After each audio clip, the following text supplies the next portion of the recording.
¿Esto qué te ha? ¿Tú sí visto? Cuidado. Ojo, Núria, què fas?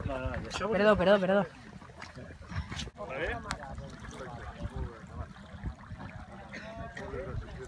Me ha donat la 5. Sí, el 5 sí. 6 i 7. Vale, 5, 6 i 7, doncs ja està. Ja està, tot és? Porto Sí, cap allà? perquè del Muriel si ha Muret n'hi ha dos referències, en què gastem una, potser n'hi ha dos, si no la vendrem a buscar.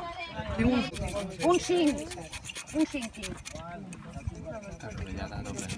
Bueno, les costes del Segre, bodeguers del Pallars, vi del Pirineu, vi d'Alçada... Bueno, mira, la pinta és bona, eh? Aquest és un blanquet. No, això és un taica, això és un espumós. Són els espumós dels teus i el... Aquest és el d'Angus, espumós? Sí. No. Les igual...